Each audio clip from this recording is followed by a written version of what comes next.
البلاغ۔ برادران اسلام، الحمدللہ اللہ تبارک و تعالیٰ کے رحمت سے پچھلے کئی دروس میں ہم نے سیرت رسول پاک صلی اللہ علیہ وسلم کے عنوان پہ معروضات پیش کیے ہیں۔ تو حضور صلی اللہ علیہ وسلم کی بعثت سے قبل کے احوال، پھر حضور صلی اللہ علیہ وسلم کے ولادت سے قبل کے مبشرات، پھر حضور صلی اللہ علیہ وسلم کی ولادت کے احوال، اور اس کے بعد حضور صلی اللہ علیہ وسلم کا دور رضاعت، اور پھر حضور صلی اللہ علیہ وسلم کے بچپن کے احوال، اس کے بعد حضور صلی اللہ علیہ وسلم کی شباب اور آپ کے اسفار، سب سے پہلا سفر شام کے بارے میں، اور پھر سیدہ خدیجہ رضی اللہ تعالی عنہا سے آپ کا نکاح مبارک، بناء کعبہ میں آپ کی شرکت، قریش مکہ کے اہم ترین معاملات میں آپ کا ایک حکم اور ایک فیصل کا کردار، پھر حضور صلی اللہ علیہ وسلم کا علیحدگی اور خلوت کا محبوب فرمانا، پھر حضور صلی اللہ علیہ وسلم کا علیحدہ اس دور میں غار حرا میں جا کے عبادت فرمانا، اور غار حرا کی اس دور میں جبریل علیہ السلام کا آپ پر سب سے پہلی دفعہ اترنا، سیدہ خدیجہ رضی اللہ تعالی عنہا کے پاس آنا، ورقہ ابن نوفل کے پاس جانا، اس کا تصدیق کرنا، اور پھر کچھ عرصے کے بعد حضور صلی اللہ علیہ وسلم پر اللہ کی طرف سے یہ وحی نازل ہوئی کہ یا ایھا المدثر قم فانذر۔ تو علماء نے لکھا یہاں تک تقریباً ہم نے احوال سیرت کے ترتیب کے ساتھ پڑھے ہیں اور بیان کیے۔ تو علماء کرام یہ فرماتے ہیں کہ ہر پیغمبر میں دو اصل میں مقام ہیں، ایک مقام نبوت ہے اور ایک مقام رسالت۔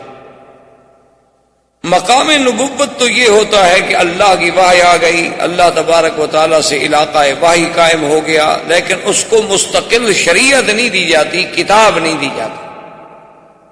اور رسول وہ ہوتا ہے جس کو اللہ مستقل شریعت عطا فرماتے ہیں اور کتاب عطا فرماتے ہیں۔ تو اس کو یوں سمجھیں کہ ہر رسول تو نبی ہوتا ہے، لیکن ہر نبی رسول نہیں ہوتا۔ جیسے کہ حضرت ہارون علیہ السلام نبی تھے لیکن رسول نہیں تھے، موسیٰ علیہ السلام اللہ کے رسول بھی تھے اور نبی بھی تھے، تو سرکار دو عالم صلی اللہ علیہ وسلم بھی اللہ کے رسول بھی ہیں اور نبی بھی ہیں۔ تو اب علماء یہ فرماتے ہیں کہ جب غار حرا میں پہلی آیتیں اتری، اقرا بسم ربک الذی خلق، خلق الانسان من علق، 5 آیتیں جب اتری تو وہ کہتے ہیں نبئ رسول اللہ، یعنی حضور کو نبوت مل گئی کہ اللہ کی وحی کا سلسلہ آپ کے ساتھ شروع ہو گیا۔ اور جب اللہ نے کچھ عرصے کے بعد پھر یہ آیت مبارک اتاری کہ یا ایھا المدثر قم فانذر، اے کپڑے میں لپٹنے والے میرے محبوب اٹھیں، اب آپ لوگوں کو ڈرائیں، تو اب معنی یہ ہے کہ رسالت کی ابتدا ہو، کیونکہ نبوت میں تو وحی کا تعلق تھا، رسالت میں حکم انذار جب شروع ہوا تو معنی یہ، اس لیے بعض علماء اس کو عربی میں کہتے ہیں نبئ باقرا وارسل بالمدثر، کہ حضور صلی اللہ علیہ وسلم کو نبوت کا شرف تو مل گیا جب آپ پر اقرا نازل،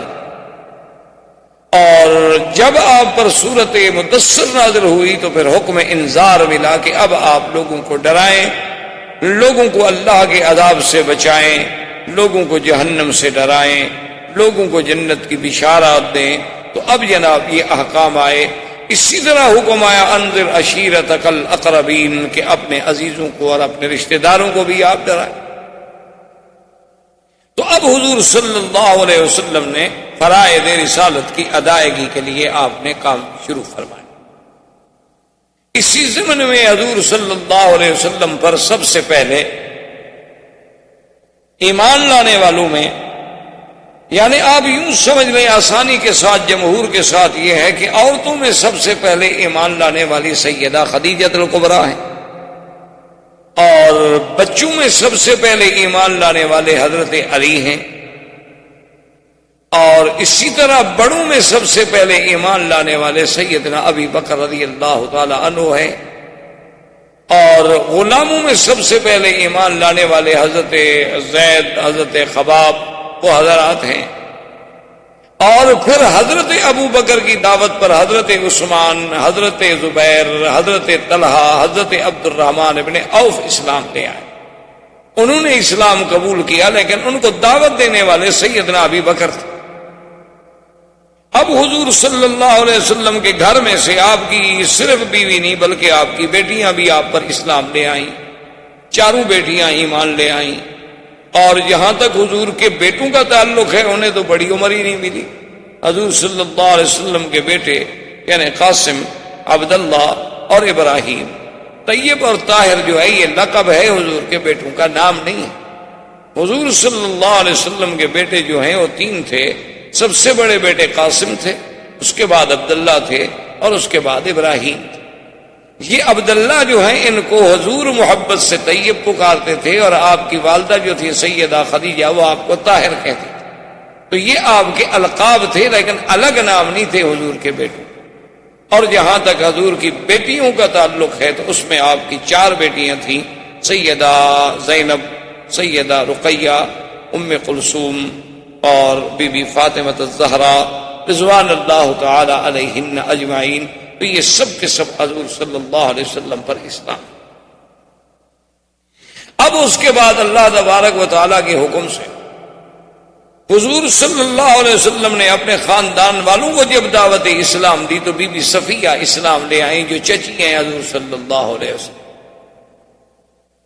اور اسی طرح فقراء میں اور ضعفاء میں وہ حضرت بلال رضی اللہ تعالیٰ عنہ،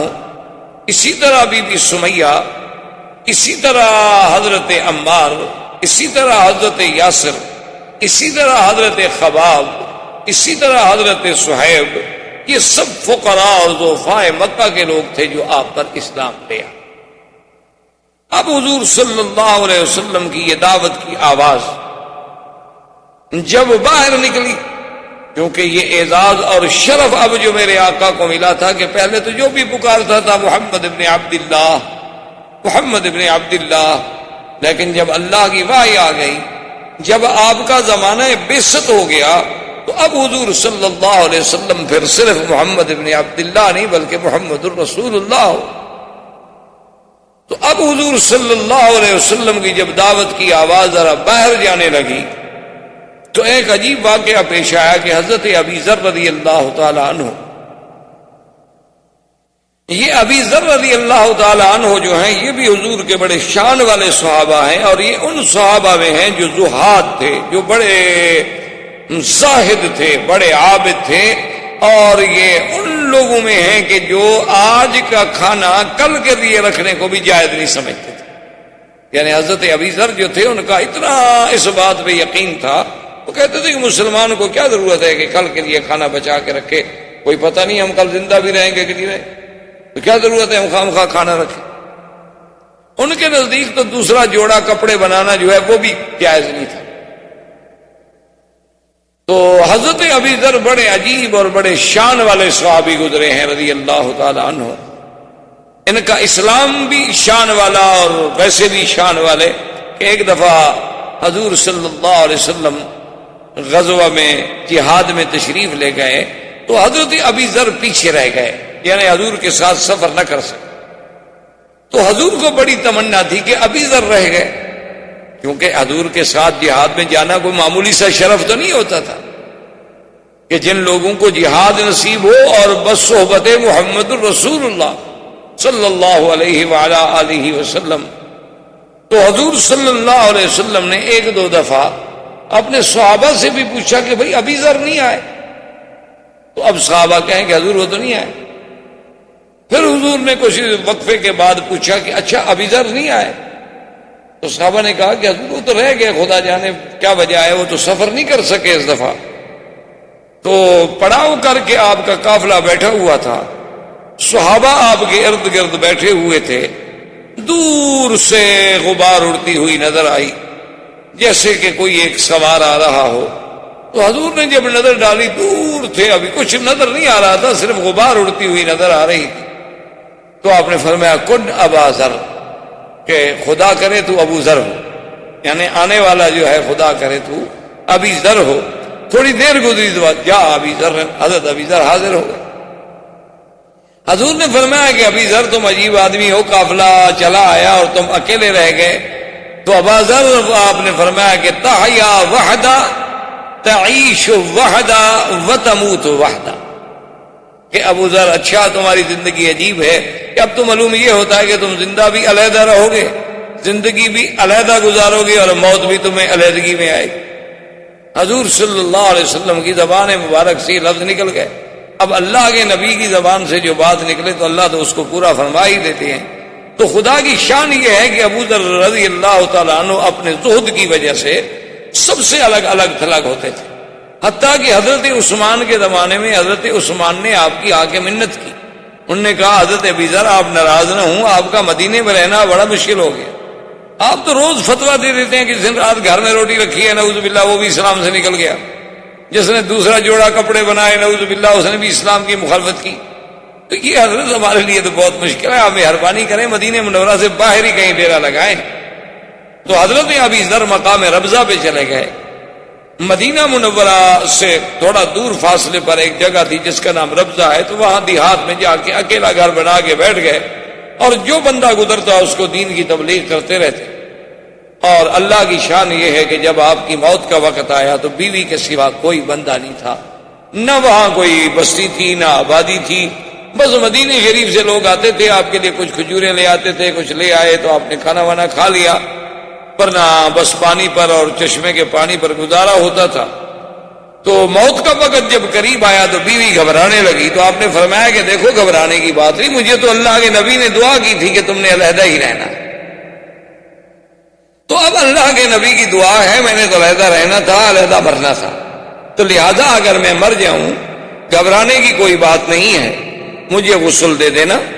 اور یہ میری ایک چادر پرانی سی پڑی ہے اس کو میرے اوپر ڈال دینا، کفن بن جائے گا، اور میرے سڑک پر مجھے رکھ دینا اور کہہ دینا، اعلان کر دینا کہ ابھی ذرا حضور کا صحابی فوت ہو گئے، اب اللہ جانے، اللہ کا کام جانے، اللہ چاہیں گے تو کوئی جنازے پڑھنے والا بھیج دیں گے، نہیں تو کوئی جنگل کے جانور آ کے کھا جائیں گے۔ جب حضور نے فرمایا کہ تم نے علیحدہ مرنا ہے تو ہم نے مرنا تو علیحدہ ہے۔ تو آپ کی زوجہ محترمہ نے آپ کی وصیت کے مطابق آپ کی موت کے بعد آپ کو غسل دیا، کفن دیا، اعلان کیا کہ مات ابی ذر صاحب رسول اللہ صلی اللہ علیہ وسلم، کہ آج حضور کا وہ ساتھی، حضور صلی اللہ علیہ وسلم کا دیوانہ و پروانہ ابی ذر فوت ہو گیا ہے، یا اللہ تو جانتا ہے میں اکیلی عورت ہوں، میں کیا کر سکتا۔ فمر بہا رکب اصحاب رسول اللہ، تو تاریخ میں آتا ہے ابھی تھوڑی سی دیر گزری کہ صحابہ کا ایک لشکر وہاں سے گزرا، انہوں نے دیکھا کہ میت رکھی ہے، یہ کیا مطلب ہے سڑک پر اکیلی میت ہے۔ فلما سالوا ووجدوا ابا ذر، جب انہوں نے تحقیق کی تو ابی ذر کا جنازہ ملا تو بڑے خوش ہوئے، جنازہ پڑھا اور وہیں ابی ذر رضی اللہ تعالی عنہ کو دفن کیا۔ تو یہ ابی ذر کی زندگی بڑی عجیب و غریب زندگی تھی۔ تو ابی ذر کہتے ہیں کہ مجھے اطلاع ملی کہ ایک نبی پیدا ہوئے ہیں جس کا نام محمد الرسول اللہ صلی اللہ علیہ وسلم، ان کے بھائی تھے، ان کو انیس کہتے تھے، انس کی تصغیر ہے انیس،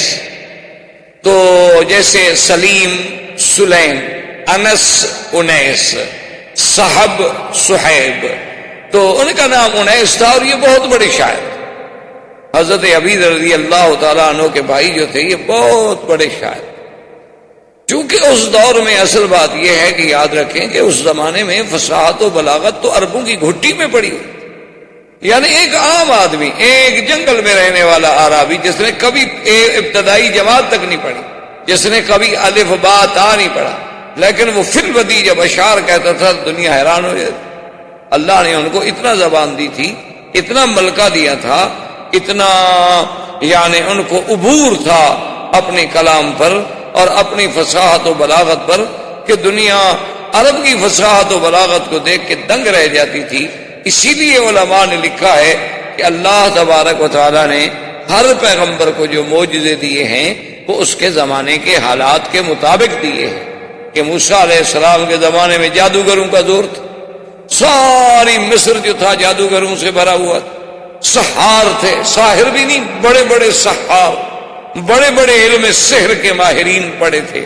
تو اللہ نے موسیٰ علیہ السلام کو ایسے معجزے عطا فرمائے، فوقع الحق وبطل ما كانوا يعملون وألقي السحرة ساجدين قالوا آمنا برب العالمين رب موسیٰ وہارون۔ کہ اللہ تبارک و تعالی نے موسیٰ علیہ السلام کو ایسا معجزہ دیا کہ جب آپ نے عصا ڈالا تو اس عصا نے ان کے سارے اس سحر کو ختم کر دیا، ان کی رسیاں پھٹا کر ڈالی۔ تو اب حق واضح ہو گیا، باطل زائل ہو گیا، جادوگر سجدے میں گر گئے اور ایمان لے آئے۔ تو اس لیے اللہ نے ان کو معجزات ایسے دیے تھے کہ جو اس جنس اور اس زمانے کے مطابق یہ دلیل بن سکیں کہ یہ اللہ کا نبی ہے اور اس کا مقابلہ ہم نہیں کر سکتے۔ اسی طرح آپ دیکھیں کہ سیدنا عیسیٰ علیہ السلام آپ کے زمانے میں بڑے بڑے طبیب تھے، آپ کے زمانے میں طب کا بڑا رواج تھا۔ گو اس وقت ہی آپ کی ایلوپیتھی رائج نہ ہوئی ہو، کیونکہ ابتدا کے اندر جو ہے زیادہ تر جو تاریخی پرانی کتابیں ملتی ہیں وہ طب آشاب کے ساتھ ہوتی تھی، بوٹیاں چھٹیاں، یونانی اطباء گزرے ہیں بڑے بڑے، اسی طرح اطباء عرب گزرے ہیں بڑے بڑے، اور آپ کو تو ہم سے زیادہ پتا ہے کہ جیسے ابن سینا تھا، ارسطو تھا، بقراط تھا، سقراط تھا، یہ بڑے بڑے جالینوس تھا، یہ بڑے بڑے لوگ گزرے۔ بعض کے پاس علوم کیمیا تھے، بعض کے پاس علوم ریمیا اور بڑے بڑے علوم تھے۔ تو بہرحال چونکہ وہ طب کا زمانہ تھا تو اللہ نے عیسیٰ علیہ السلام کو ایسے معجزے دیے کہ بھئی وہ طبیب دنگ ہو کے رہ گئے کہ یہ کیا طب ہے کہ ایک آدمی ماں کے پیٹ سے اندھا پیدا ہوتا ہے اور کوئی آپریشن نہیں، کوئی محنت نہیں، کوئی اسپتال نہیں، بس ہاتھ لگایا اور بسم اللہ کہا اور آنکھیں کھل گئی، بس روشنی آ گئی۔ یہ کمال ہے کہ ایک آدمی برس کے داغ، یعنی آپ دیکھیں کہ آج دنیا کتنا علوم میں ترقی کر چکی ہے لیکن ابھی تک کوئی ایسی دوا ایجاد نہیں ہوئی کہ برس ختم ہو۔ تو حضرت تو صرف ہاتھ پھیرتے تھے، دوا لگانے کی بھی ضرورت نہیں۔ رقمہ الابرس کہ اندھا ہے اور کوڑی ہے اور برس والا ہے، بس ہاتھ پھیرا وہ ٹھیک ہو گیا۔ تو اس لیے وہ معجزات اس زمانے کے مطابق تھے۔ اور میرے آقا رحمت دو جہاں سرکار دو عالم سیدنا محمد الرسول اللہ صلی اللہ علیہ وسلم کی بعثت کا جب زمانہ آیا تو اب دنیا اپنی معراج پہ پہنچ چکی تھی، یعنی وہ انسانیت جو ایک ابتدائی زمانہ طفولیت سے آدم علیہ السلام کے زمانے سے شروع ہوئی، اب وہ طفولیت، اب گویا وہ رضاعت، اب گویا وہ شباب، اب گویا وہ بچپن، اب وہ ساری ادوار گزار کے حضور کے زمانے میں پوری انسانیت اپنے مقام معراج پہ آ گئی تھی۔ اور فصاحت و بلاغت کا یہ عالم تھا کہ شعراء عرب اپنے کلام کو لے کے اللہ کے کعبے پہ لکھ کے لٹکا دیتے تھے کہ کوئی ہے مائی کا لال جو ہمارے اس بحر میں لکھے، ہمارے اس رجز کا جواب دے، ہماری اس نثر کا مقابلہ کرے، ہماری اس نظم کا مقابلہ کرے۔ تو اس لیے قصائد معلقہ آج بھی ہماری کتابیں جو ہیں معلقات سبع معلقہ کے نام سے، وہ سبع معلقہ کیا تھے کہ مختلف شعراء نے لکھ کے لٹکا دیے تھے کہ اس کا مقابلہ کریں۔ تو اب چونکہ یہ فصاحت و بلاغت کا دور تھا، زمانے میں اتنی فصاحت و بلاغت تھی کہ جب عرب بات کرتے تھے تو حیرت ہوتی تھی ان کی بات سے، یعنی آپ ان کی فصاحت و بلاغت اور ان کی جزالت اور ان کا نئے سے نئے انداز میں گفتگو کرنا، یہ چیزیں جو تھی، اور بڑا اشارات و کنایات، اللہ نے اپنے نبی کو ایسا معجزہ دیا قرآن کہ تمام دنیا کے فصحاء و بلغاء جو تھے وہ دنگ رہ گئے، کوئی ہمت نہ کر سکا کہ اللہ کے قرآن کے مقابلے پہ آئے۔ یعنی آپ دیکھیں ان کے یعنی فہم کا عالم کہ ایک قیس شاعر گزرا ہے، ایک تو امراء القیس تھا نا، ایک اور شاعر تھا قیس، وہ گزرا، بادشاہ غصے میں آ گیا، اس کی بڑی لمبی چوڑی کہانی ہے۔ تو غصے میں آنے کے بعد بادشاہ نے اس کو بلوایا اور سزائے موت جاری کی۔ بہرحال بادشاہ سزائے موت جب دے دی، اس کو پکڑ کے جب لے جا رہے تھے موت کے لیے، تو جو اس وقت سپاہی ہے جو کچھ شب تھے، تو انہوں نے کہا کہ دیکھو تم ابھی مر جاؤ گے، ہم تمہیں پھانسی دے دیں گے، لیکن اگر تمہاری کوئی وصیت ہے، کوئی پیغام ہے تو وہ دے دو، اور تو ہم کچھ نہیں کر سکتے، لیکن ہمارے ہاں بھی یہ رواج ہے کہ آخری وصیت پوری کی جاتی، تو آپ ہمیں کوئی پیغام دے دیں۔ انہوں نے کہا میں نے کیا پیغام دینا ہے، شاعر آدمی ہوں، نہ میری کوئی اتنی بڑی برادری ہے، میری تو صرف 2 لڑکیاں ہیں اور فلاں شہر میں رہتی ہیں، اور کبھی آپ لوگوں کا وہاں آنا جانا ہو تو بس ان کو اتنا کہہ دیجئے گا کہ یا ابنتا قیس ان اباکم، بس۔ انہوں نے کہا دیکھو بیچارہ موت کی وجہ سے سٹیا گیا، دماغ چل، یہ کیا پیغام ہوا بھی یا ابنتا قیس ان اباکما، کہ اے 2 قیس کی بیٹیاں تحقیق تمہارا باپ، کیا ہوا ہے، یہ کیا پیغام ہے بھائی؟ تو انہوں نے کہا اچھا ٹھیک ہے پہنچا دیں گے۔ انہوں نے کہا اب یہ تو مر رہا ہے، جان چھوڑے، وہ مر گیا، پھانسی دے دی گئی، ختم ہو گیا، مدتیں گزر گئی، سال 2 سال جتنے گزرے، اتفاق سے وہ 2 سپاہی یعنی اتفاقاً اس گاؤں میں گزرے جس گاؤں میں وہ قیس رہتا تھا، تو ان کے دماغ میں بات یاد آئی۔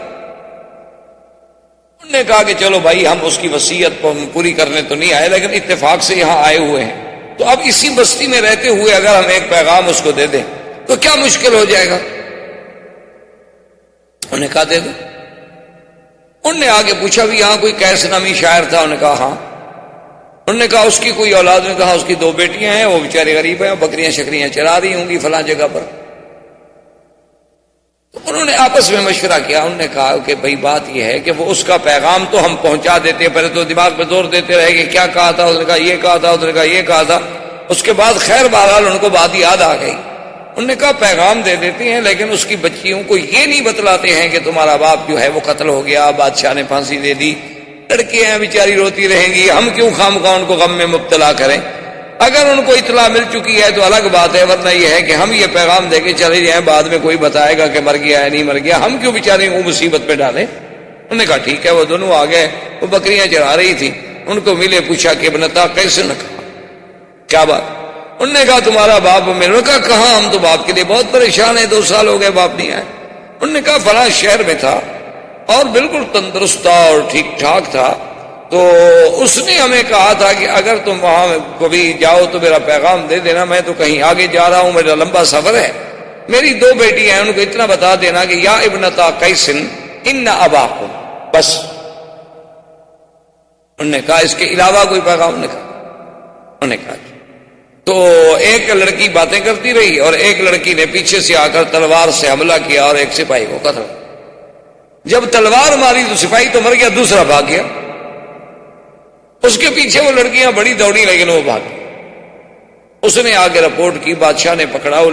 لڑکیاں پکڑی گئی۔ انہوں نے کہا تم نے ہمارا سپاہی مار دیا۔ انہوں نے کہا جی ہم نے تو اپنے باپ کا قاتل مارا ہے۔ نے کہا تمہارے باپ کا قاتل ہے؟ بادشاہ کو یاد نہیں کہ تو میں نے سزائے موت دی تھی، کون تھا، کیس بھر گیا، روز تھوڑے قصے ہوتے ہیں، سینکڑوں روز کے واقعات آتے ہیں اور گزر جاتے ہیں۔ انہوں نے کہا وہ کیسے؟ انہوں نے کہا جی یہ ایک سپاہی موجود ہے، اس سے پوچھیں کہ اس نے ہمیں پیغام دیا ہے کہ یا ابنتا قیس ان اباکما۔ انہوں نے کہا ہاں جی۔ انہوں نے کہا اس نے اسی میں ہمیں حکم دیا تھا کہ قد قتل وقاتلہ لناکما، کہ تمہارا باپ مر چکا ہے، قتل کر دیا گیا اور قتل کرنے والے تمہارے سامنے کھڑے ہیں، بدلہ لینا ہے تو لے لو۔ تو ہمیں باپ نے اس میں پیغام دیا تھا،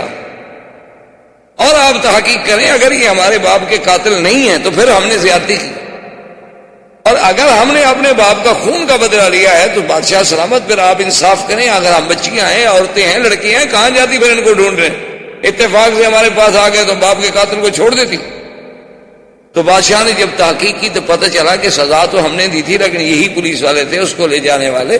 تو انہوں نے کہا اچھا ٹھیک ہے، اس کے وارثوں کو ہم دیت دے دیتے ہیں، اور بچیوں کو کہا کہ تم چلی جاؤ۔ تو یعنی اندازہ یہ ہے کہ ایک لفظ سے اگلا پیغام سمجھ لینا، تو یہ کوئی معمولی بات نہیں ہوتی۔ یہ فصاحت و بلاغت جو ہے یہ بھی اللہ کی ایک دین ہے، ہر کسی کو نہیں ملتی۔ آپ کے ہاں بھی آپ کی تاریخ ہند میں بھی بڑا ایک مشہور واقعہ گزرا ہے نا جی،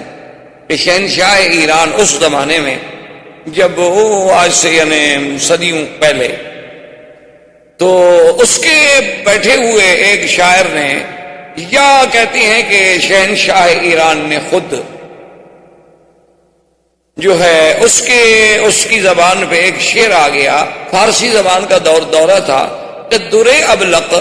در جہاں کس نمی موجود، کہ بھئی موتی جو ہے وہ دو رنگا نہیں ہوتا، یعنی اصلی موتی جو ہے یا سفید ہوگا جیسے اپنا ڈائیمنڈ ہے، لال ہوگا جیسے یاقوت ہے، اچھا اسی طرح بھی نیلم ہوگا، زمرد ہوگا، کچھ ہوگا، یعنی ایک رنگ ہو۔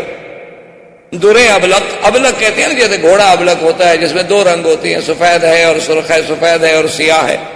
تو اس نے کہا کہ در ابلق در جہاں کا سنمی موجود، کہ دنیا میں موتی جو ہے وہ دو رنگا نہیں ہے۔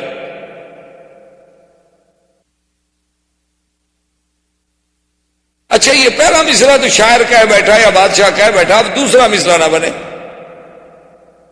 تو اس نے اپنے تمام شعراء کو بلایا کہ بھی دوسرا مصرع سیٹ کرو، اب جو بھی کریں وہ مزہ نہ آئے بادشاہ کو، یعنی بنا تو سب لیں، مصرع بنانا کون سا مشکل تھا، وہ تو سب بنا لیں، لیکن مقصد ہے کہ ذہن مطمئن نہ ہو، دماغ تسلیم نہ کرے کہ وہ کہیں بات بنتی نہیں۔ تو بہرحال شہنشاہ ایران سے بھی نہ بنا اور اس کے شعراء سے بھی مصرع ایسا نہ بن سکا جو بادشاہ کو مطمئن کر سکے، تو اس نے اس دور میں ہندوستان کے بادشاہ کو لکھا کہ میرے شعراء نے، ایک شاعر نے یہ کہہ دیا، ایک مصرع اور دوسرا مصرع کوئی اپیل نہیں کرتا ہمارے ذہن کو، اگر ہندوستان میں کوئی فارسی کہنے والے شاعر ہوں تو مہربانی کر کے اس کا دوسرا مصرع مرتب کروا دیں گے، در ابلق در جہاں کس نمی موجود۔ تو اب بادشاہ نے اپنے شاعروں کو بلایا، اچھا انہوں نے بھی کوئی مصرع گھڑے بنائے، وہ بادشاہ کو بھی تسلی نہ ہو، بادشاہ کہ بات دل کو نہیں لگتی۔ اب جناب گھر میں آئے اور بادشاہ بڑے پریشان بیٹھے تھے، تو ان کی بیٹی جو تھی نا بہت بڑی شاعرہ تھی اور ادیب تھی، بہت بڑی ادیب گزری ہیں اور بہت بڑی اپنے وقت کی شاعرہ گزری۔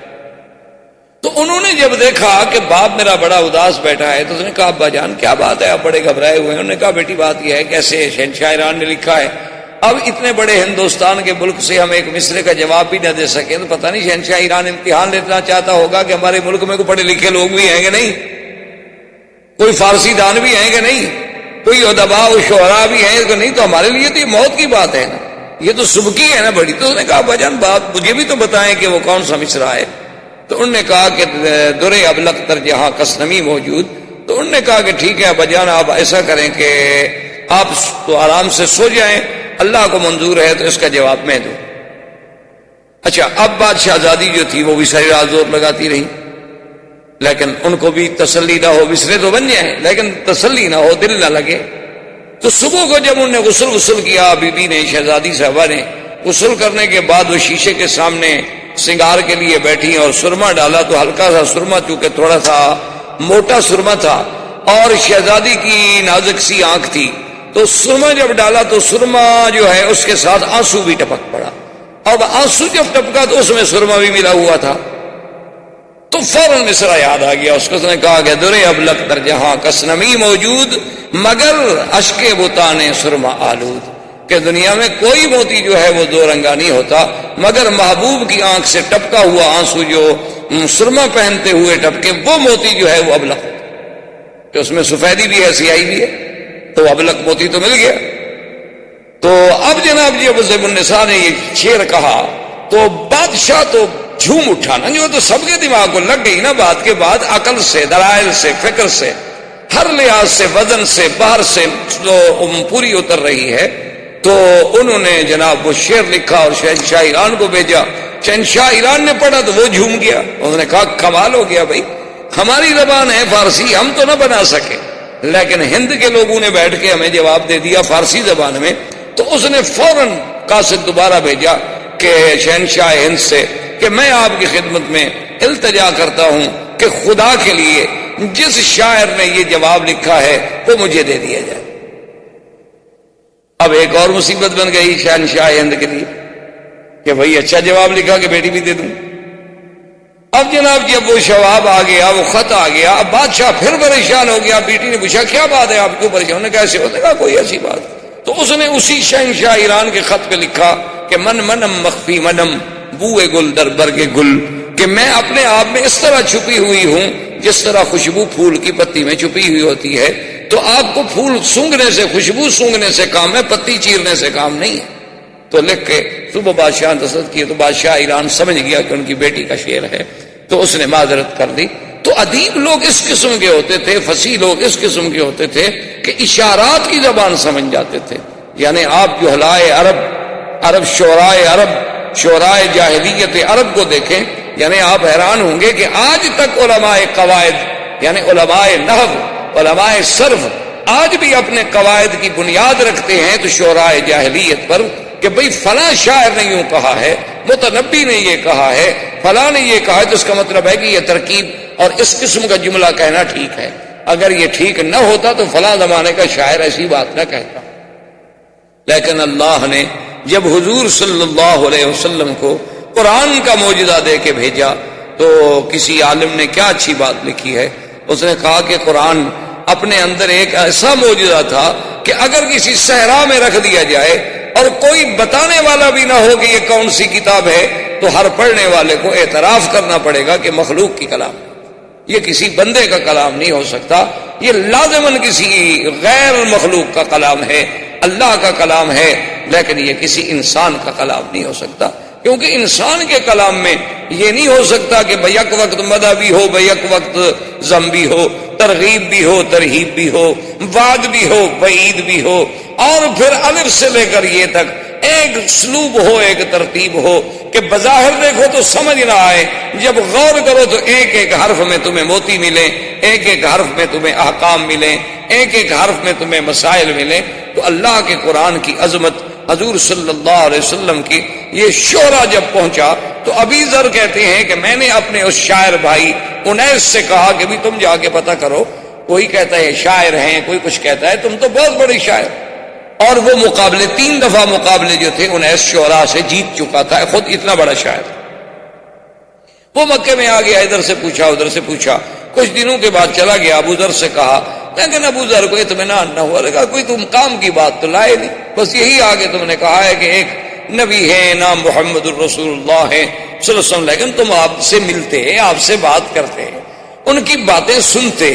پھر فیصلہ کرتے کہ وہ شاعری فرما رہے ہیں یا باقی کوئی اللہ کا کلام ہے، تم تو کوئی اچھی معلومات نہیں لے آئے، اب ایسا کرو کہ تم یہاں کا نظام سنبھالو، میں خود جاتا ہوں۔ ابھی ذر کہتے ہیں کہ میں مکے میں آ گیا اور اکیلا آدمی، کوئی جاننے والا نہیں، کوئی پہچاننے والا نہیں، اور مکے میں بھی میری کوئی جان پہچان نہیں، بنی غفار قبیلے کا میں آدمی تھا، اور مکے میں یہ عالم تھا کہ جو حضور کا نام لیتا تھا مشرکین مکہ اس کو مارتے تھے، کیونکہ اب ابتداء بعثت کے بعد وہ نفرتوں کا، وہ ظلم و جبر کا آغاز حضور کے خلاف ہو گیا صلی اللہ علیہ وعلا آلہ واصحابہ وسلم تسلیما کثیرا کثیرا۔ تو مکے والوں نے اتنی سختی کر رکھی تھی کہ پہلے تو کسی کو بتاؤ ہی نہیں کہ محمد مصطفیٰ کون ہے، اور اگر کوئی پوچھے تو پوچھنے والے کو مار دو تاکہ آئندہ پوچھنے والا جرات ہی نہ کرے، جو نام پوچھے وہ اسی کو مارنا شروع کر دو۔ ابھی ذر کہتے ہیں یہ تو مجھے پتہ چل گیا، اب میں کیسے پوچھوں، جس سے پوچھوں تو مجھے مارے گا، اور پھر میرے قبیلے کا کوئی بندہ مکے میں نہیں رہتا جو مجھے چھڑا لے۔ اور فرماتے ہیں کھانے کو کچھ نہیں، تو فرماتے ہیں کہ پھر میں زمزم پیتا تھا اور زمزم پر ہی میں گزارا کرتا رہتا تھا، اور 3 دن گزر گئے، کوئی راستہ پیدا نہ ہوا کہ میں حضور صلی اللہ علیہ وسلم تک پہنچ سکوں۔ فرماتے ہیں کہ تیسری رات تھی، کعبہ شریف کے میں قریب بیٹھا ہوا تھا، یہاں 2 بت ہوتے تھے مشرکین کے، ایک کا نام اساف تھا اور ایک کا نائلہ تھا۔ یہ دونوں بت تھے، اصل میں یہ دونوں بت بھی نہیں تھے بلکہ ایک عورت اور مرد تھے، نعوذ باللہ ثم نعوذ باللہ، انہوں نے اللہ کے کعبے میں آ کے بدکاری کی، اللہ کا عذاب آیا اور دونوں پتھر بن گئے۔ مشرکین مکہ نے ان کو عبرت کے لیے کعبے کے دروازے کے قریب رکھا اور آہستہ آہستہ پوجا شروع ہو گئی اور خود خدا بن گئے۔ تو بہرحال وہ کہتے ہیں کہ میں بیٹھا ہوا تھا کہ 2 عورتیں آئیں، اور دونوں عورتوں نے آ کے اس اساف کو اور نائلہ کو وہ چاٹا چوما، جیسے ان کے طریقہ تھا عبادت کا، وہ شروع کی، اور میں اساف اور نائلہ کے قصے تو سن چکا تھا کیونکہ میرا بھائی تو خود شاعر تھا، وہ ایسی باتیں تو کئی دفعہ شعروں میں لکھ چکا تھا۔ تو میں جب قریب آیا تو میں نے ان سے کہا کہ کون ہو تم؟ انہوں نے کہا تم کیوں پوچھتے ہو؟ میں نے کہا عجیب بات ہے، یہ اساف اور نائلہ ان کو خدا سمجھ کے پوجا کر رہی ہو، یہ تو خود زانی تھے، یہ تو اللہ نے ان پر قہر نازل کیا، انہوں نے بدکاری کی، انہوں نے زنا کیا اور اللہ نے پتھر بنا دیا، تم ان کو بھگوان سمجھ کے پوج رہی ہو، بڑی بے عقل عورتیں۔ تو انہوں نے جب میری بات سننے تو وہ چیختی ہوئی بھاگی۔ میں نے کہا توبہ توبہ توبہ توبہ توبہ، ایسا بھی کوئی آدمی ہمارے خداؤں کو برا کہے، ہمارے خداؤں کو برا کہے، ہمارے خداؤں کو برا کہے۔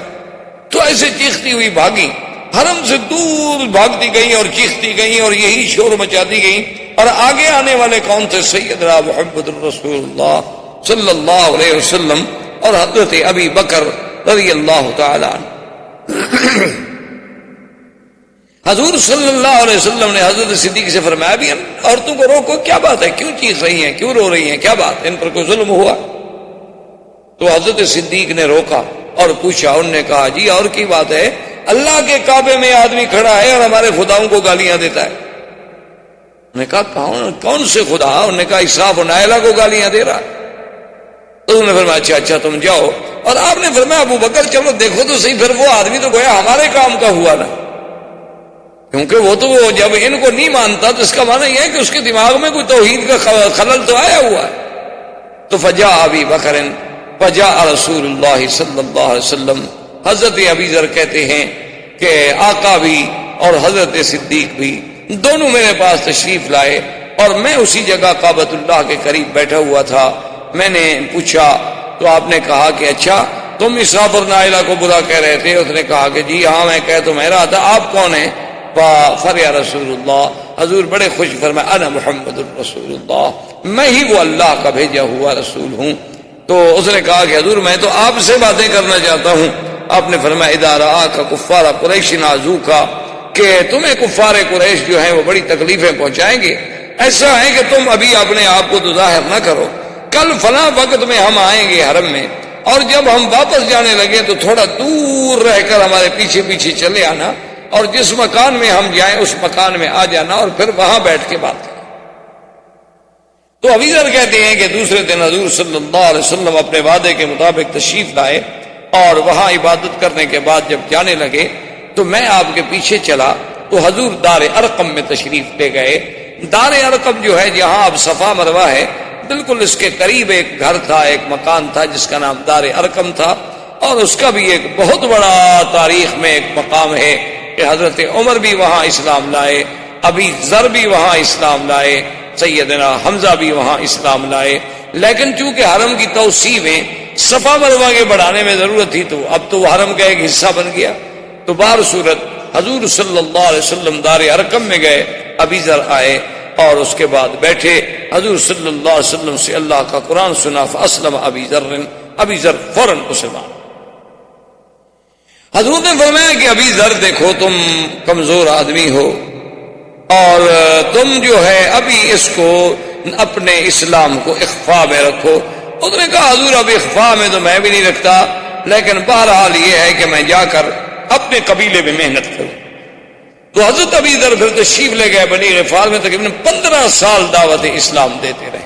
اور اس وقت ابھی کوئی احکام تو نازل نہیں ہوئے تھے نا کہ نماز سکھائی جائے، روزہ سکھایا جائے، حج سکھایا جائے، تو احکام ابھی نازل ہی نہیں ہوئے. اس وقت تو صرف درس توحید دیا جاتا تھا اور شرک سے بچانے کے سبق دیے جاتے تھے اور نبوت اور رسالت کا مقام سمجھایا جاتا تھا اور آخرت پر ایمان کے بارے میں مختصر سی باتیں بتا دی جاتی تھی. اور اتنی باتیں تو الحمدللہ ایک آدمی اگر صدق قلب سے چاہے تو تھوڑے سے وقت میں سیکھ لیتا ہے. ابی ذر رضی اللہ تعالی عنہ اپنے قبیلے میں گئے اور پھر دیکھیں کہ اسی ابی ذر کی محنت سے جب حضور مدینہ منورہ تشریف لے گئے تو انہوں نے اتنی بڑی محنت کی کہ اپنا قبیلہ بنی غفار جو تھا وہ تقریباً آدھے کا آدھا مسلمان ہو گیا اور سب کو لے کر حضور کی خدمت میں پہنچے صلی اللہ علیہ وسلم رضی اللہ تعالی عنہ وارضاہ. تو اب یہ زمانہ تھا حضور صلی اللہ علیہ وسلم کی ابتدائی بعثت. اب حضور صلی اللہ علیہ وسلم کی اس بعثت کو کفار ہضم نہیں کر سکتے تھے، قریش سے برداشت نہیں ہوتا تھا. ہر قسم کی انہوں نے ایذائیں دینی شروع کی، یعنی اصحابہ کو ایذائیں دینی شروع کی کہ جو جس کے پاس غلام ہے وہ اپنے اس غلام پہ ظلم و تشدد کا بازار گرم کر. اتنی ایذائیں پہنچائیں کہ جس کا آدمی تصور نہیں کر سکتا. حتیٰ کہ اللہ تبارک و تعالی رحمت کرے، سب سے پہلے حضور صلی اللہ علیہ وسلم کے بعد جس نے کلمہ حق بلند کیا وہ سیدنا ابی بکر تھا. سب سے پہلے انہوں نے آ کے اللہ کے حرم میں کھل کر اللہ کا قرآن پڑھا اور کافروں کو دعوت توحید دی. اور کافروں نے نعوذ باللہ اتنا مارا حالانکہ ابو بکر قریش. حتیٰ کہ تاریخ میں آتا ہے کہ سیدنا ابو بکر کا چہرہ خون میں بھر گیا، یعنی پتہ نہیں لگتا تھا کہ چہرہ کہاں. اتنا خون بہایا گیا۔ اور اس کے بعد حضرت عبداللہ ابن مسعود رضی اللہ تعالی عنہ نے حضرت ابو بکر کے بعد وہ والے صحابی ہیں جنہوں نے کعبۃ اللہ میں آ کر قریش کے سامنے کھڑے ہو کر قرآن پڑھا، اور ایک روایت میں ہے کہ سورۃ الرحمن پڑھی، اور کافروں نے مارنا شروع کیا، وہ مار رہے ہیں وہ پڑھ رہے ہیں، وہ مار رہے ہیں وہ پڑھ رہے ہیں، مار کھاتے رہے لیکن سورت پوری مکمل کر۔ اور بڑے کمزور آدمی تھے، خفیف آدمی تھے، آپ کی پنڈلیاں مبارک بڑی پتلی تھی۔ تو ایک دن ایک صحابی ہنس پڑے تو حضور نے فرمایا کیا کہہ رہے ہو؟ اگر ایک پلڑے میں جبل احد رکھا جائے اور ایک پلڑے میں عبداللہ ابن مسعود کی پنڈلی رکھی جائے تو یہ بھاری ہو جائے گی، اتنا شان والا ہے میرا صحابی۔ تو عبداللہ ابن مسعود کو بھی دوسرے دن حضور نے فرمایا کہ عبداللہ ابن مسعود تم ایسی کوشش نہ کرو، تم کمزور آدمی ہو، قریش تمہیں ماریں گے، کل بھی تمہیں اتنا مارا۔ اس نے کہا لو امرتنی رسول اللہ لقرأت اليوم، اگر آپ مجھے حکم دے تو آج میں پھر جا کے پڑھوں قرآن۔ ماریں گے تو ماریں گے، پھر کیا ہوگا؟ اب حضور صلی اللہ علیہ وسلم کے خلاف قریش نے محاذ بنایا اور ابی طالب کے پاس آئے، اور ابی طالب سے آگے کہنے لگے کہ بھئی اب ہم تنگ آ چکے ہیں، دو باتیں چن لو، یا تو حضور صلی اللہ علیہ وسلم سے علیحدہ ہو پھر ہم خود نمٹ لیں گے، یا پھر حضور صلی اللہ علیہ وسلم کو دعوت توحید سے روک دو۔ وہ آپ کا مشہور تاریخ میں آج تک جو جملہ ہے کہ جب ابی طالب نے حضور سے قریش مکہ کے سرداروں کا مطالبہ رکھا تو آپ نے فرمایا واللہ یا امّے، میرے چچا خدا کی قسم ہے، لو وضعوا الشمس فی یمینی والقمر فی یساری، اگر یہ سورج لا کے میرے داہنے ہاتھ پہ رکھ دیں اور چاند کو میرے بائیں ہاتھ پہ رکھ دیں، میں ان کو تو ٹھوکر مار سکتا ہوں لیکن اللہ کی توحید کو میں نہیں چھوڑ سکتا۔ ابی طالب نے بھی کہا کہ اچھا بھائی میں کیا کروں؟ دوسرے دفعہ ابی طالب کے پاس وفد لے کے آئے، اور ایک دفعہ بڑی عجیب بات کی کہ انہوں نے کہا کہ ایسا کرتے ہیں کہ حضور کا مقابلہ کرنے کے لیے بھئی ہم خود کیوں نہ ایک آدمی پیدا کریں۔ تو انہوں نے نضر بن الحارث کو پیدا کیا۔ نضر بن الحارث جو ہے یہ بڑا شاعر تھا، بڑا ادیب تھا، اور بڑا لفاظ تھا، اور بڑا قصہ گو آدمی تھا۔ انہوں نے اس کی ڈیوٹی یہ لگا دی کہ تم کوئی کام نہ کرو، ہم تمہارے گھر کا سارا خرچ برداشت کر لیں گے، جہاں حضور بیٹھ کے قرآن پڑھیں تم سب ساتھ قریب بیٹھ کے اپنے قصے کہانیاں شروع کر دو، تاکہ حضور کے پاس لوگ نہیں جائیں گے، تقسیم ہوتے چلے جائیں گے۔ وہ ایک دن، 2 دن، 3 دن، 4 دن کے بعد جھوٹ کا قصہ تو ختم ہو گیا، اتنے جھوٹے قصے سنائے اور قرآن کا مقابلہ کیسے کرے۔ تو جب ان کی یہ چال بھی ناکام ہو گئی، نضر بن الحارث بھی ناکام ہو گیا، اب انہوں نے ایک اور چال چلی۔ وہ چال یہ تھی کہ ایک لڑکا تھا عمار، بعد نے اس کا نام عامر لکھا ہے، بعد نے عمار لکھا ہے، بڑا ہی خوبصورت لڑکا تھا اور اتنا سمجھدار، اتنا ذہین، اتنا ذکی کہ کوئی آدمی اس کو دیکھتا تو بس وہ پاگلوں کی طرح دیکھتا ہی رہ جاتا۔ اس بچے کو لے کے ابی طالب کے پاس آئے اور کہنے لگے کہ ابی طالب ایسا کرو کہ اس بچے کو تم لے لو اور اس کے بدلے میں ہمیں محمد مصطفیٰ دے دو۔ ہم نے تمہیں حضور کے بدلے میں ایک بچہ دے دیا ہے، اور ہم نہیں برداشت کر سکتے اپنے خداؤں کی برائی کہ ہر وقت اللہ کے نبی ہمارے اسلاف کو اور ہمارے آباؤں کو کہتے ہیں وہ پاگل تھے، وہ مشرک تھے، وہ جہنمی تھے، یہ ہم نہیں برداشت کرتے۔ تو ابی طالب نے کہا عجیب لوگ ہو بھائی، تم اپنی طرف سے بڑی سوچ کے آئے ہو، لیکن ہے بڑے عجیب لوگ کہ میں اپنے حقیقی چچے کے بھائی کے بیٹے کو تو تمہارے سپرد کر دوں اور لوگوں کے بچوں کو پالتا رہوں۔ یعنی تم نے ابی طالب کو اتنا کم عقل سمجھا ہے کہ میں غیروں کے بیٹے کو لے کر اس کی تو حفاظت کروں اور اپنا بھائی کا بیٹا جو ہے وہ تمہارے سپرد کر دوں کہ تم اس پہ ظلم کرو۔ میں محمد پاک کو نہیں چھوڑ سکتا۔ دیکھیں کہ بعض اوقات اپنے قبیلے کی غیرت بھی بڑی عجیب ہوتی ہے نا جی۔ تو حضور پاک نے ابی طالب سے اور ان کے بیٹوں سے اور وہاں جو موجود تھے قبیلہ بنی ہاشم بنی عبد المطلب کے لوگوں سے کہا کہ دیکھو سنو، میری وجہ سے تم کیوں مصیبت میں مبتلا ہوتے ہو؟ تم علیحدہ ہو جاؤ، میں نے تو اللہ کا فرض پورا کرنا ہی کرنا، میں نے تو خدا کو اللہ کی توحید بیان کرنی ہے اور خدا کے حکم کو پورا کرنا ہے۔ لیکن دیکھیں انہوں نے کہا کہ محمد سنو، ہم تمہارے دین پہ تو نہیں ہیں، لیکن خدا کی قسم ہے تم جاؤ اللہ کے دین کی دعوت دو، جو تمہارا مقابلہ کرے گا ہم تمہارا ساتھ دیں گے، ہم تمہارا دین نہیں قبول کرتے، لیکن ہم تمہاری اہانت اور تمہاری تکلیف نہیں برداشت کرتے۔ تو اسی طرح آتا ہے کہ حضور صلی اللہ علیہ وسلم اللہ کے کعبے میں عبادت کر رہے تھے کہ ابو جہل لعنت اللہ علیہ جو سب سے بڑا دشمن اسلام، دشمن رسول صلی اللہ علیہ وسلم، بلکہ حضور نے فرمایا کہ فرعون هذه الامہ، میری امت کا اگر کوئی فرعون ہے تو ابو جہل۔ اور ایک روایات میں یہ بھی آتا ہے، حضور نے فرمایا کہ فرعونی اشد من فرعون موسیٰ، کہ میرا فرعون جو ہے وہ موسیٰ علیہ السلام کے فرعون سے بھی بڑا سخت ہے۔ کہ موسیٰ علیہ السلام کے زمانے میں جو فرعون تھا اس کو تو ایک غوطہ لگا پانی میں اور کہنے لگا آمنت برب موسیٰ و ہارون، اور یہ بدبخت مرتے وقت بھی کلمہ نہیں پڑا اور ایمان نہیں لے آیا۔ تو یہ فرعون جو ہے اشد من فرعون۔ تو حضور صلی اللہ علیہ وسلم کے قریب آیا اور کہنے لگا کہ یا محمد صلی اللہ علیہ وسلم، کہنے لگا کہ دیکھو تم جانتے ہو کہ اس وقت میں سردار مکہ ہوں، تم جانتے ہو کہ اس وقت میرا قبیلہ جو ہے بنی مخزوم، وہ کتنا بڑا قبیلہ ہے، بنو مخزوم قبیلے کا تھا، قریش تھا، قریبی تھا، اور میں تمہیں کہتا ہوں کہ آئندہ نہ تو تم اللہ کے کعبے میں یہاں آ کر عبادت کرنا ظاہراً کھلے ہو کر، اور نہ ہی یہاں کھڑے ہو کے کسی کو توحید کا سبق پڑھانا، ورنہ نعوذ باللہ کچھ ہو جائیں، سارے قریش والے میرے خلاف کھڑے ہو جائیں، لیکن یہ ہے کہ میں آپ کو پھر زندہ نہیں چھوڑوں۔ اور اس کے بعد آتا ہے ابو جہل اور بنو مخزوم اپنے قبیلے کو اکٹھا کرتا ہے اور کہتا ہے کہ دیکھو بات سنو، اب میں اس مقام پہ آ گیا ہوں کہ مجھے حضور صلی اللہ علیہ وسلم کی باتیں برداشت نہیں، میں نے فیصلہ کر دیا ہے، تم میری قوم ہو، اگر کل کو میرا ساتھ دو گے تو تمہاری مرضی، اگر میرا ساتھ نہ بھی دو تو تمہاری مرضی، لیکن میں اب حضور صلی اللہ علیہ وسلم پر حملہ کروں گا اور آپ کو زندہ نہیں چھوڑوں۔ تو قبائل میں تو قبائلیت کی بات ہوتی ہے نا، ان میں تو عصبیت جاہلیہ ہوتی ہے، وہ یہ تو نہیں دیکھتے کہ حق کی بات کیا، وہ کہتے ہیں ہمارے قبیلے کی بات ہے، ٹھیک ہے جی ہم تو تمہارے ساتھ ہیں نا، وہ بھائی ہماری قوم کا مسئلہ ہے، برادری کا مسئلہ ہے۔ تو انہوں نے کہا کہ ٹھیک ہے ابو جہل ہم بھی تمہارا ساتھ دیں گے۔ تو ایک روایت میں ہے کہ ایک دن وہ آیا اور اس نے دیکھا کہ حضور صلی اللہ علیہ وسلم اللہ کے کعبے میں نماز پڑھ رہے ہیں، اور پھر میرے آقا کی تو نماز مبارک کی ایسی ہوتی تھی کہ جب آپ سجدہ مبارک کرتے تو وہ سجدہ اتنا طویل ہوتا تھا کہ لوگ حیران ہو جاتے تھے کہ وہ تو 4 نمازیں پڑھنے والا حضور کا ایک سجدہ بھی مشکل سے ادا ہوتا تھا۔ تو حضور جب سجدے میں گئے تو اس ظالم نے ایک بہت بڑا پتھر اٹھایا، اور اتنا بڑا پتھر تھا کہ اگر وہ واقعی کسی پہ گرا دیا جائے نعوذ باللہ تو اس کا سر مبارک جو ہے ختم ہو جائے۔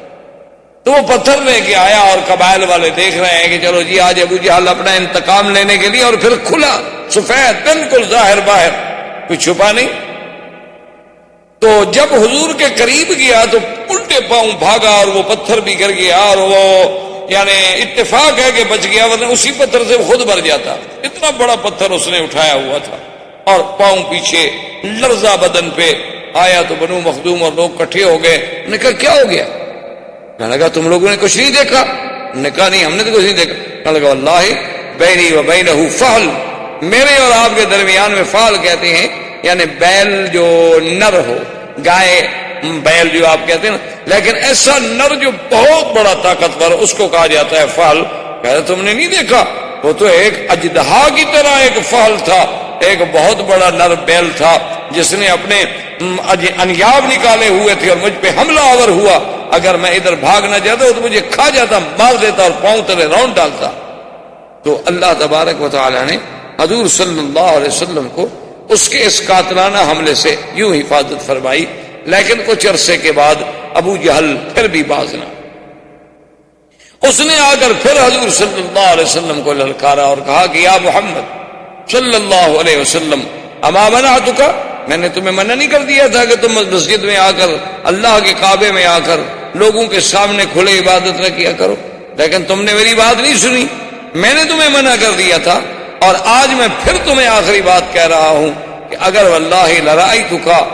نعوذ باللہ اس نے بڑا سخت کلمہ کہا کہ اگر میں آپ کو سجدے کی حالت میں نے اب دیکھ لیا نہ تو میں آپ کو کچل دوں گا۔ حضور صلی اللہ علیہ وسلم خاموش، حضور صلی اللہ علیہ وسلم خاموش رہے، اور ابو جہل یہ کہہ کے چلا گیا۔ وما لبث قلیلا، ابھی ایک دن ہی گزرا تھا، دوسرے دن حضور صلی اللہ علیہ وسلم پھر اسی جگہ تشریف لائے اور آ کے عبادت شروع۔ اب جب عبادت شروع کی ابو جہل کو پتہ چلا کہ حضور تو پھر عبادت کر رہے، اس نے کہا میری تو بالکل سبکی ہو گئی کہ میں نے تو کھلا چیلنج کیا تھا، اور اللہ کے نبی کو تو میرے اس چیلنج پر کوئی اثر ہی نہیں ہوا، اور پھر وہ جا کے اللہ کے کعبے میں بات کر رہے ہیں۔ تو وہ ظالم جوش میں آ کے وہاں سے بڑھا اور ایک بہت بڑا پتھر لے کے آیا اور کہنے لگا کہ آج تو میں بالکل ہی نہیں چھوڑوں گا، کچل دوں گا۔ جب حضور کے قریب آیا تو اس کے بعد الٹے پاؤں بھاگا اور گرا، چہرہ متغیر ہو گیا، ڈر کے مارے کانپ رہا ہے۔ قبیلے کے لوگ آئے، پوچھا، کہتا ہے واللہ بینی و بینہ خندقا من نار، کہ جب میں آگے بڑھا حضور کے اور میرے درمیان میں ایک آگ کی بڑی بڑی نہر بنی ہوئی تھی، اگر میں ایک قدم بھی آگے بڑھاتا تو مجھے تو آگ جھلس دیتی۔ اور حضور نے بھی فرمایا کہ واللہ لو دنا منی، خدا کی قسم ہے کہ آج اگر ابو جہل میرے قریب آتا لختطف الملائکہ، اللہ کے فرشتے اس کی بوٹی بوٹی کر کے اڑا دیتے، پھر دنیا میں اس کا وجود ہی نہ ملے۔ تو اب حضور صلی اللہ علیہ وسلم کی زمانہ بعثت کا، یعنی آپ کی دعوت کا، آپ کی تبلیغ کا، آپ کے انذار کا اور کفر کے مقابلے کا اور کفر کے ظلم و تشدد کا دور شروع ہو گیا کہ ایسے ایسے، اور خدا کی قدرت دیکھیں کہ یہ جو آپ کا 13 سالہ دور ہے مکی زندگی کا، یہ ایک دن کا دور نہیں، 2 دن کا دور نہیں، 4 دن کا دور نہیں، 13 سال، 13 سالہ زندگی کا دور اور صبر محض۔ یعنی آپ حیران ہوں گے، لوگ تو کہتے ہیں نا کہ اسلام تلوار کے زور سے پھیلا، اسلام کیا ہے جی، ان کا تو نشانی تلواریں ہیں، بس لوگوں کو کاٹ دیتے ہیں اور کاٹ کے پھینک دیتے ہیں اور یہ کر دیتے ہیں۔ 13 سال تک اللہ کے نبی نے دعوت کے میدان میں جو تکلیفیں اٹھائی ہیں، جواب کیا تھا؟ صبر محض کے رسول، فاصبر کما صبر، فاصبر کما صبر اولو العزم من الرسل، کہ محمد عربی صلی اللہ علیہ وسلم آپ صبر کریں بس۔ یعنی صحابہ کو انگاروں پہ تڑپایا جا رہا ہے اور حضور گزرتے ہیں تو کہتے ہیں صبر۔